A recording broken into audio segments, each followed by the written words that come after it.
He's going for Kenese there. Yeah. I will tell you, the energy level is going to drop a little bit. I can't keep up with that. I can't do that stuff. Came from Springfield, Missouri, not too far away. I like going down to Northwest Arkansas.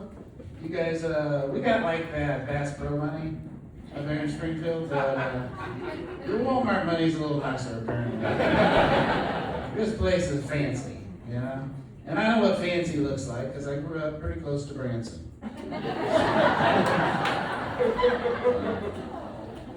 Excited to be here.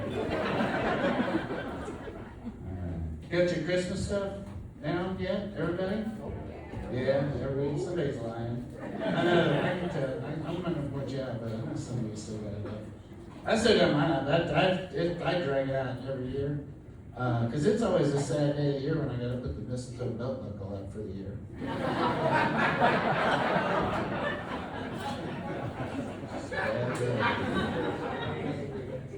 I'm so excited though because my favorite holiday hasn't even come yet. It's my favorite is President's Day. I love it. Partially because of the mattress sales. But mostly because my wife gets a blue dress, I get a cigar, and we reenact scenes from the Clinton administration.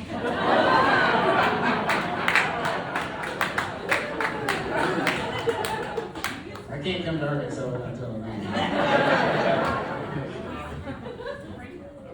So I do think like Springfield and like this Northwest Arkansas kind of remind me of each other a little bit. Like I think you guys could probably get like Springfield if you just like quit caring for about 20 years. I feel like you'd be pretty much in line with them. My wife and I got into an argument the other day. She thinks I should start sleeping naked. I don't think so. She's like, why not? And I was like, I got some pretty good reasons why I'm not going to sleep naked. Reason number one, I don't think it's what's best for our sheets. I don't care what the thread count is. This rolling around on it's going to hold the warranty. Reason number two, I'm not sleeping naked. What if there's a fire? I'm out in the yard doing a weenie roast for the neighbors. It's going to be bad. End up getting arrested or something. It's going to be a misdemeanor or something. Just a wiener if I get too close to the house. Reason number three, most importantly, you guys in here know what I'm getting ready to say. What if someone breaks in the house and I gotta fight them? Because I've seen enough TV to know there's gonna be martial arts involved. Rule one of Kung Fu, put on some pants. It's as simple as that. I don't need something dangling while I'm kicking around the living room. That's how vases get broken.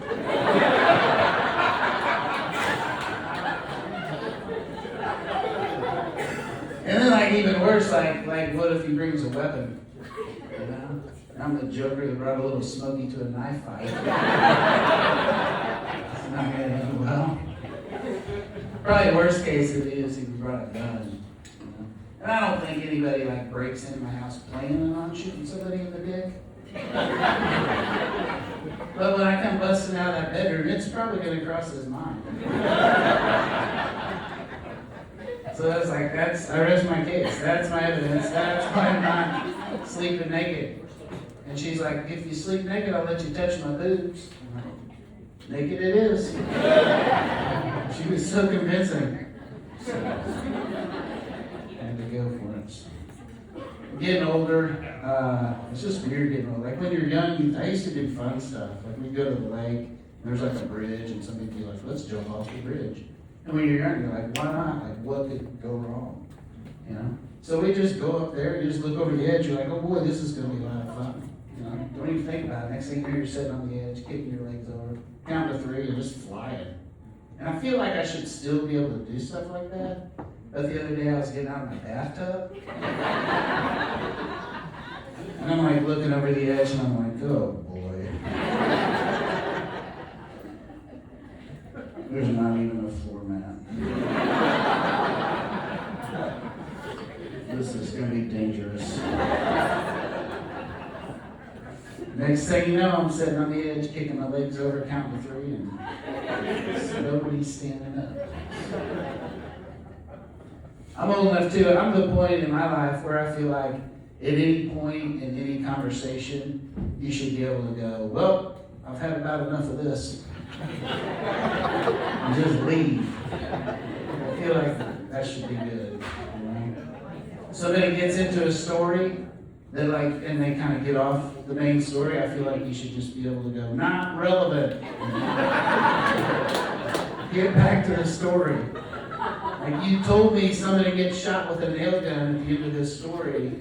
Like, I don't care whose cousin they went to elementary school. Get to the bleeding. That's why I'm listening to this story. I'm old enough to I can't remember what I like unless Facebook tells me. I'm like addicted to my algorithm. I get started slow. It's sending me like cricket videos. You know, like the sport, not Jiminy. But, like, I don't think I like cricket. You know? And then it started sending me WNBA videos, and I was like, I think you missed. Like, I don't really even like basketball. I'm pretty sure I'm not gonna like women's basketball. And turns out I was wrong. I love that shit. I am watching it all the time. Like, I don't watch like the full games. Like, the right amount of time to watch the WNBA is like TikTok length. So, but I love it. Like Caitlin Clark shooting threes, Angel Reese doing whatever she does. As she's getting her shots blocked by girls that aren't even jumping. Like, that's crazy. I got to thinking, like, that's most of my basketball career too. I got some stuff in common with these ladies. None of us can dunk, but we can hit a layup every once in a while. You know? All of us want a little bit more money for what we do, which is entertain 400 or 500 people every week.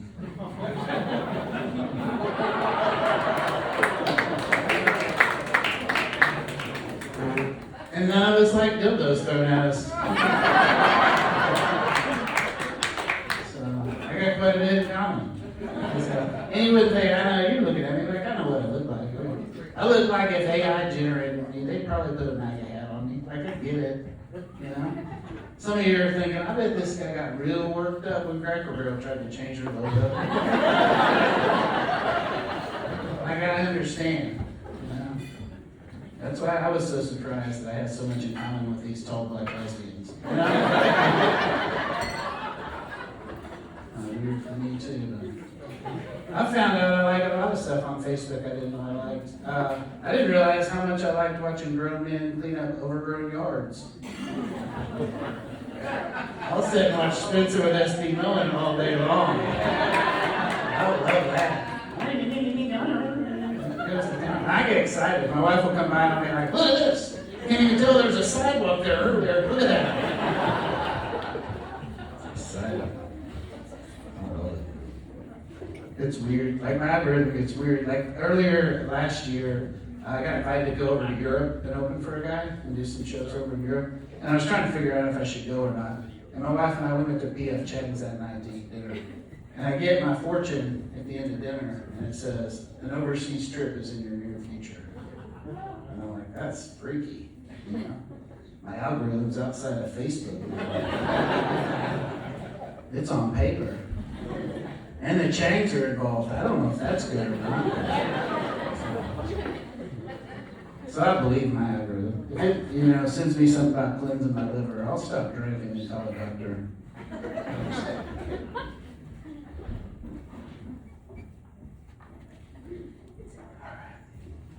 I made it through that one. Go to the doctor's line. I got a lot of back troubles, possibly from jumping off bridges. I'm not sure. I don't know. But my wife, she sends me like everywhere for my back issues. So I go like to chiropractors, I go like acupuncture, massages, I do the decompression tables. It's bad, she'll send me this dude, I think he's a wizard, I don't know. I got to noticing that they've all got different levels of undressing. So like you get a massage and you're just in your underwear. You know, you get acupuncture and just have you take your shirt off.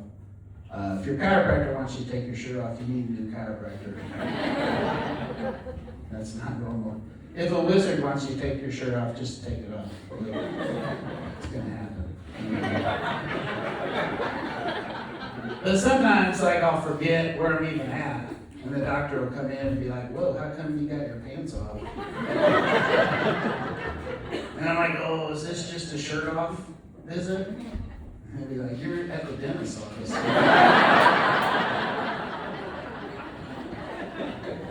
Probably put your pants back on. I went to my doctor the other day and I was like, I gotta lose some weight. Wish I did. And he's like, I'd try that carnivore diet. And I was like, man, that sounds too good to be true. And he's like, I got a ton of people losing weight on it. I'm like, it don't even make sense though, that you can lose weight just eating like hamburgers, corn dogs, funnel cakes. He's like, that's carnival.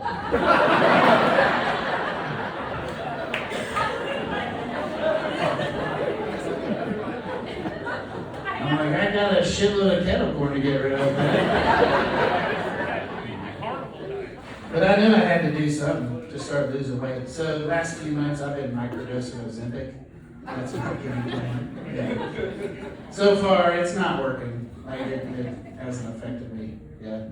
Now it's like all the time I just feel like a little nauseous and a lot. Give me some more of that candy. So, but I'm not doing it necessarily for the weight loss. I'm doing it mostly for the class action lawsuit that's coming. Because it's coming. You don't lose 50% of your body weight from a drug not designed for weight loss, and bad things might happen. Let me in on this. I missed out on that Camp Lejeune water settlement. I'm not missing out on this one.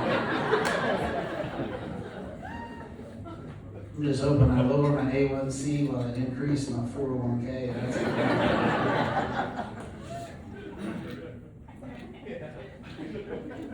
I became a minister last year.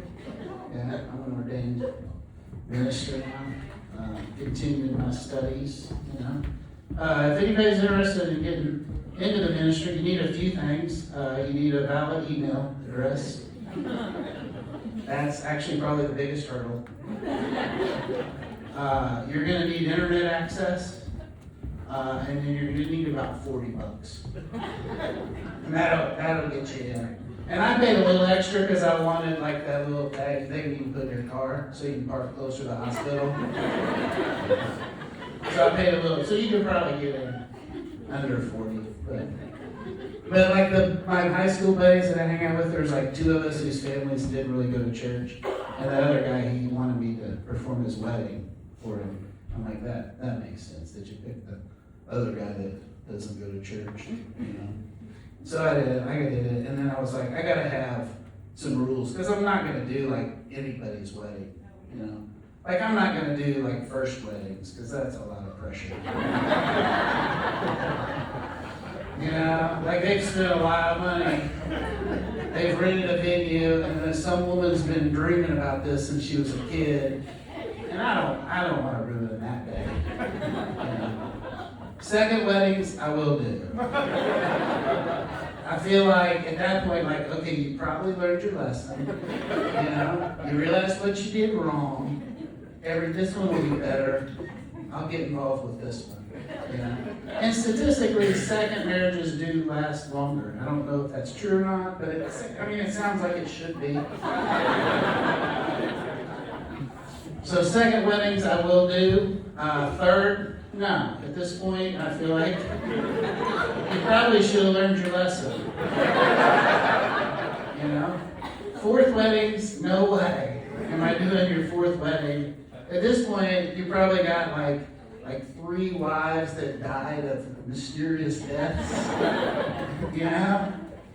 Or you're definitely the damn problem, you know? So, not doing fourth. Now, fifth weddings, I will do. I figure at that point, if you keep diving in the pool, I'll dive in with you.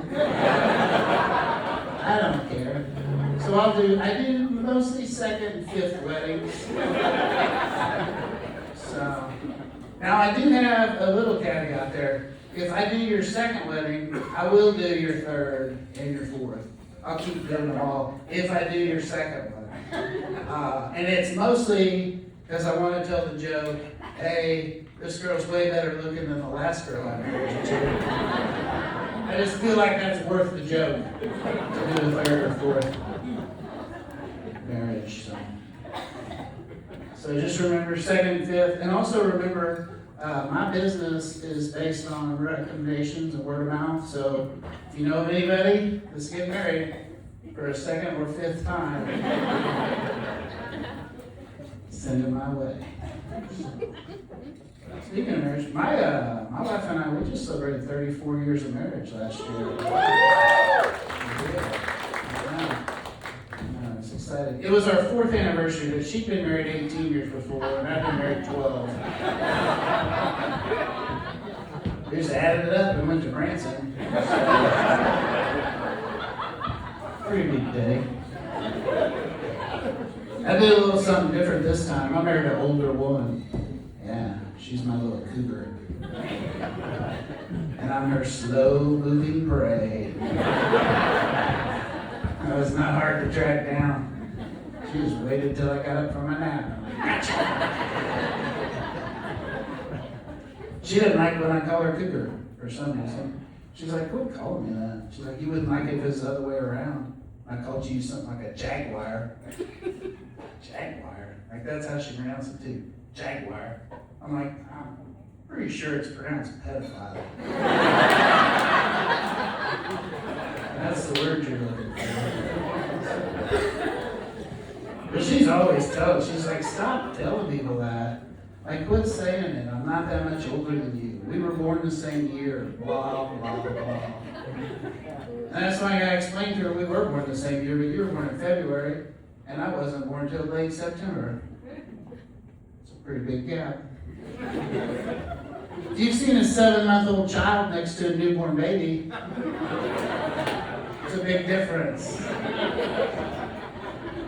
And I feel like, as the younger one, it's my responsibility to bridge that age gap. It's my responsibility to get to know what life was like for her when she was a child. So I'm always asking questions. I'm like, hey, when you were young, did you ride on stagecoaches a lot? What? I was like before TV, when you listen to the radio, just watch the wall. Like, what did you do? She'll be like, what are you, like, shut up. We graduated high school together, you dipshit.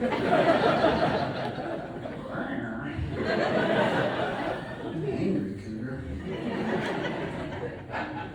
She's different. She's full speed. Like, she lives life like she's attached to a rocket. I live my life like I'm going down a slow playground slide. I gotta get there eventually. She's full speed. She's 100% like all day. I wake up at 70%, taper off pretty hard from there. She gets a lot more done in a day, I can tell you that. Because one of her favorite things to do is get projects done. She loves it. She likes to get them done early in the day, so later in the day she can kick back and come up with some more projects. Sometimes she'll try to trick me. She'll be like, you should get that done this morning, get that off your plate. Plate? I don't have a plate. Nothing's on my plate, nothing's on my radar, nothing's coming down my pipe. I let the world come to me. I'm like a blind guy playing dodgeball. I don't do anything until I get hit. That's the way I live my life. She barely sleeps. She only sleeps like 3 or 4 hours a night. And I'm pretty well rested. I got to doing the math. She's awake like 3 or 4 more hours a day than I am. You calculate that out for a week. Like, she's living an extra day every week. The amount of time she's awake. Like, she could be running a pretty good sized regional drug cartel and I'd have no idea. All while I'm sleeping. What I'm saying is that 7-month gap keeps getting bigger. Like, she keeps getting bigger. She travels with me a lot, and she does a lot of funny stuff. Like, we'll pull it in, like, to get a drink, go to the bathroom or whatever, and she'll be like, hey, you want to top it off while we're here? I'm like, do I want to get gas on my hands one more time? Like, no. Like, there's a light in the car that tells us when we need more fuel. Like, let's use the technology. That's what my generation does.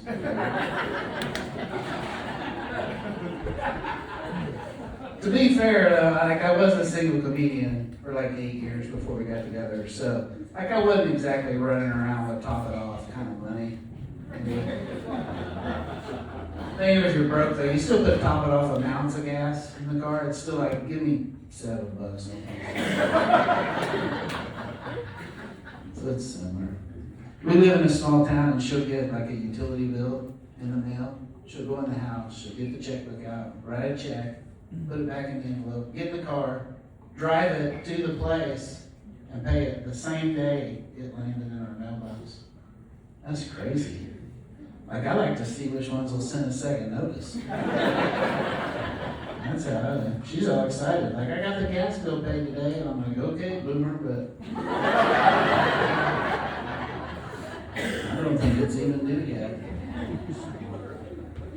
When we first got married, I'd get home from work, and she'd be like, I'm going to get you out of those clothes. And I'd get all excited. I'm like, what are you going to do to me? And she's like, I got to get a load of laundry shower. I'm like, is that code for something? And she's like, no, I was doing laundry. She does take care of the house while I'm sleeping. She doesn't have really well, and I finally figured out why. If you're young, you may not believe this story. But when she was young, families would just be at home on a Friday night, just sitting around whittling, making their own clothes, stuff like that. And the doorbell would ring, and nowadays when the doorbell rings, you're not going to answer it. No way, there could be somebody crazy out there. You may check your phone and go, oh, it's in.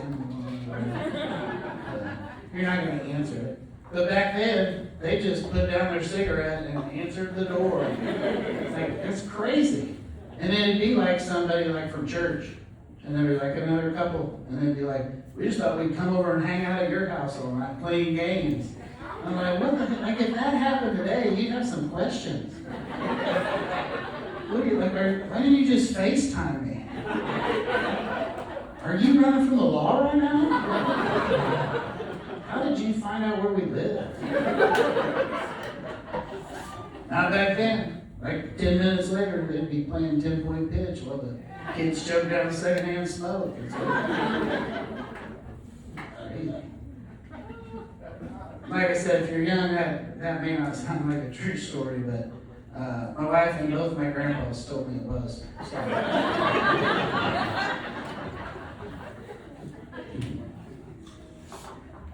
We need different levels of information, my wife and I do. And it may be a guy-girl thing. I feel like if you ladies ask your husband about his last doctor's appointment, you're going to hear a one-word answer, not bad or good, fine, one of those. And us guys, we're dumb enough to think that's going to end the conversation,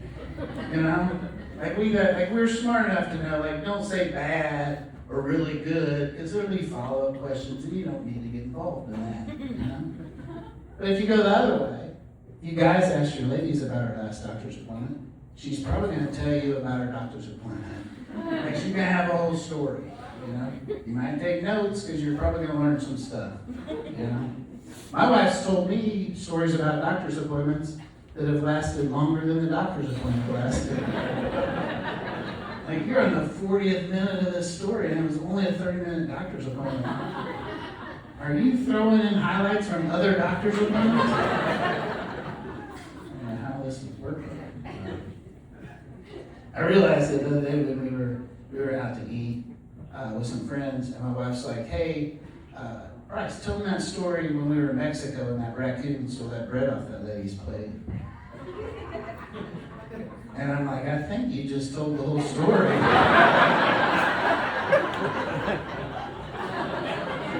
That's it.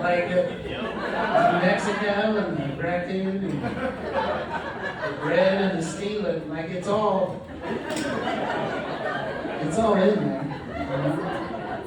Now, some of you ladies may want more information in that story. And that's fine. But I'll tell you, ladies, when I was telling that story, all the guys in here felt like they were in Mexico with me. You were there, weren't you? Yeah. You could feel the breeze coming off the Gulf of America. Flowing through those little raccoon hairs. Like you were right there. Smelling the tacos and feeling the tariffs.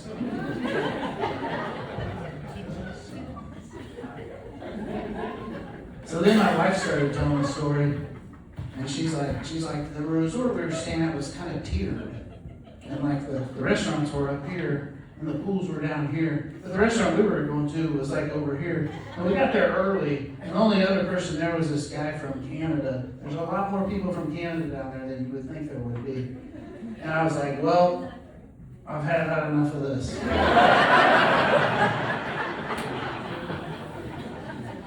And I just left. She may still be telling that story. I've gotten to the point in my comedy career, a lot of times after shows, I'll spend like 30 minutes or an hour just signing autographs. I don't mind doing that, but now I got a whole backpack full of autographs I need to get rid of. So if anybody's interested. I do have some stuff. I got these cool lighters that say Bryce Stanley Comedy on them. Like they're super cool. And because if you look close, there's a bottle opener on the other end. Yeah. So you get a lighter, free bottle opener. If you just want a bottle opener, free lighter. Like they're attached. So, but these are cool. And Bryce Stanley Comedy, that's where you can see where you can find me on all the social media stuff. You should check it out. I got lighters. I got koozies. You guys drink, I'm sure you do. That's the album, Working Through Some Stuff we were talking about earlier. It's out there, it's on like everything. Spotify, iTunes, Apple Music, Tinder. I put it pretty much wherever they let me download it.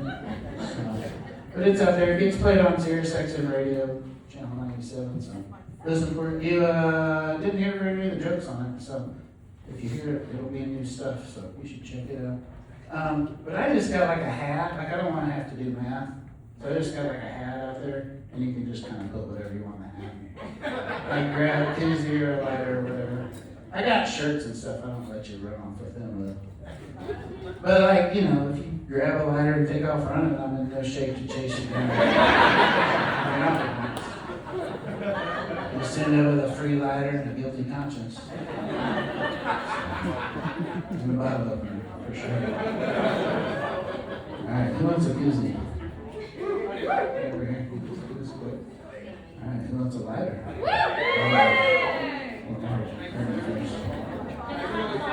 I should have given it to the ladies, man. Oh, and if you don't have cash too, I take like Venmo and Cash App and all that stuff. So, is it weird that you can like other people's Venmo payments? I think that's weird. Like if you're like buying a shirt from me, like that makes sense, you know. But like you send her like $40 for Halloween decorations or something. It's weird. I can sit on the sideline and go. I like that. I'd like to see some more of that. It just doesn't make sense. Alright, I gotta get out of here, but I was at my chiropractor the other day, and he did it like I've never seen it. Like I'm laying on my back on the table, and he like looks and like one of my legs is like shorter or something. I don't know. And he's like, hang that right leg off the edge of the table. So I do, and he does one of these numbers and saddles up on it. And I'm like, uh-oh. Like he grabbed my ankle, stuck it between his thighs, and tightened down the thigh strips on it. I'm like, this is trouble. And then he starts slowly moving his hips back and forth. And I'm thinking, I'm willing to have one leg shorter. If this is how he does it. This dude's looking at me and talking to me like he's not golden retriever in my leg.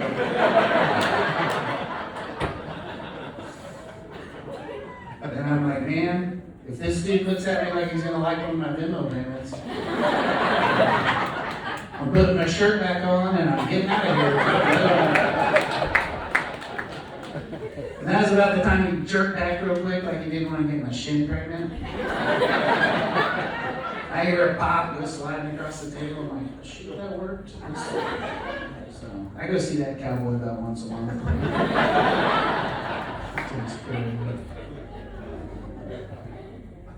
My wife goes a lot too. She's got neck troubles, and she's found this one chiropractor that can decompress something like way up high. She's like, it's the most amazing feeling I've ever felt. And I'm like, that's not what you said on our honeymoon at all. But it did get me thinking, like back in the Wild West, I wonder if it felt like really good when they got hung, like just for a split second. Like, probably not worth it, but you know. But that chiropractor was like on vacation for a long time, and my wife's neck was just killing her. She just kept complaining. She was like, my neck, it's just killing me. And I was like, why don't you lay on the bed there? Hang your head off the edge of the bed.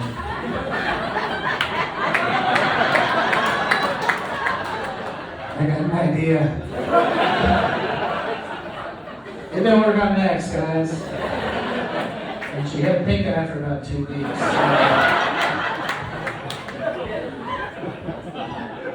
Well,